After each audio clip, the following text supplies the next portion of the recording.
हेमाराम जी, हरीश जी, colonel Sonaram जी और सम्मानित मंच और मेरे सामने विराजमान संपूर्ण बाड़मेर जिले से पधारे हुए मेरे पिताजी बुजुर्गों, युवा साथियों एवं मातृशक्ति, आप बड़ी संख्या में पधार कर इस प्रोग्राम को सफल बनाया, इसके लिए आप सभी का बहुत बहुत आभार, बहुत बहुत धन्यवाद।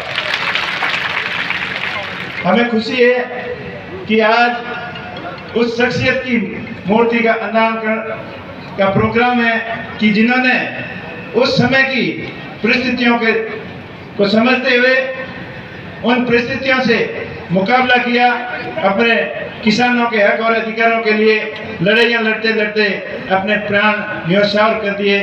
ऐसे महान पुरुषों पर हमें फक्र है, गर्व है और सम्मान उनका करना हम सबका कर्तव्य बनता है।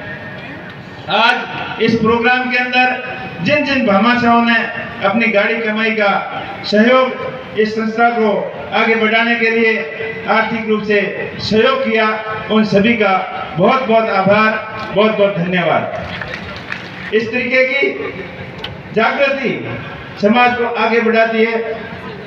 हमारे पूर्वज आदरणीय स्वर्गीय रामदास जी के सपनों का बाड़मेर अब साकार होने जा रहा है, ऐसा प्रतीत हो रहा है। उनकी ये दूरगामी सोच थी कि हम पढ़ेंगे लिखेंगे नहीं तो हमारा समाज आगे नहीं बढ़ पाएगा, हमारा क्षेत्र आगे नहीं बढ़ पाएगा। ये उनकी दूरगामी सोच थी। उन्हीं सोच के तहत किसान बोर्डिंग हाउस, चाहे किसान कन्या छात्रावास, वीरेंद्र धाम और अब हलाल हॉस्टल, ये सारे शैक्षणिक संस्थान शिक्षा को बढ़ावा देने के लिए दिन और रात मेहनत करते हैं और जरूरतमंद बच्चों को पढ़ाई के अंदर बहुत सहायक सिद्ध हुए हैं। तभी अपना बाड़मेर क्षेत्र, बाड़मेर जिला शिक्षा के क्षेत्र में आगे बढ़ा है।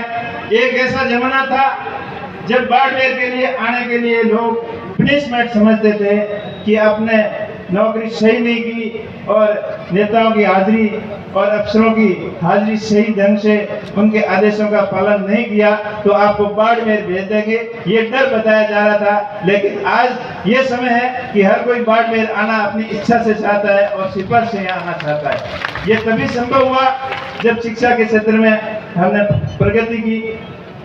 एक वो जमाना था जब पढ़ने वाले बच्चे, उनको कोई पेरेंट्स पूछता था या कोई और गार्जियन पूछता था कि बच्चा बेटा पढ़ लिख कर क्या बनना चाहोगे, तब वो बोलता था कि मैं फौजी बनूंगा या पुलिस में भर्ती होऊंगा या पटवारी बनूंगा या मास्टर बनूंगा। इससे आगे उनकी सोच नहीं थी। लेकिन आज हर कोई बच्चा पूछता है। अभी बोर्ड का रिजल्ट आया 12वीं का, तो हरी जी ने भी बधाई दी बिटिया को, तो पूछा तो सबसे पहले उसके मुंह से जवाब निकला कि मैं आईएएस बनना चाहता हूँ, आईएएस बनना चाहती हूँ। तो उस जमाने में इसमें कितना फर्क हुआ, ये सब शिक्षा की वजह से हुआ।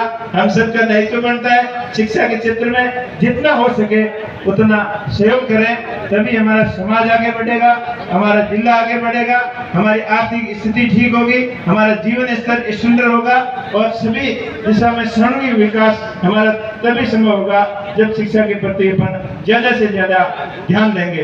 ये हम सबका कर्तव्य बनता है। इस मौके पर मैं पुनः सभी का बहुत बहुत धन्यवाद देना चाहता हूँ कि जिन्होंने अपनी गाड़ी कमाई से सहयोग दिया। और इसके साथ साथ मैं एक चीज आपको और कहना चाहूंगा कि आप अपने अपने गांव की स्कूलों के ऊपर जितना आपसे सहयोग हो सके उतना सहयोग करें।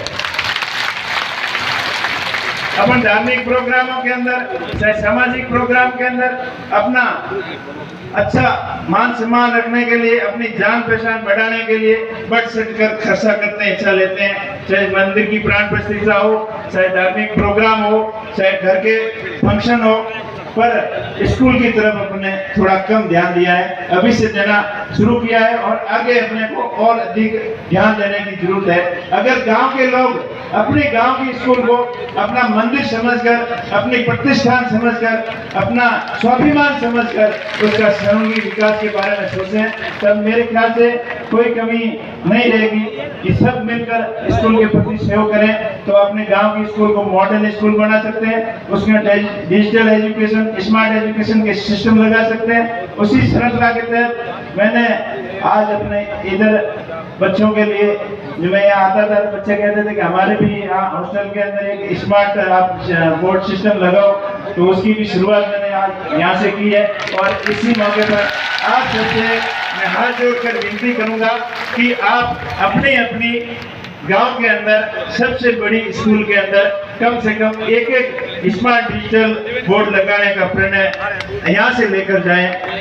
आप बड़ी संख्या में पधारे। आपका बहुत बहुत आभार, बहुत बहुत धन्यवाद। Hello hello, thank you ji.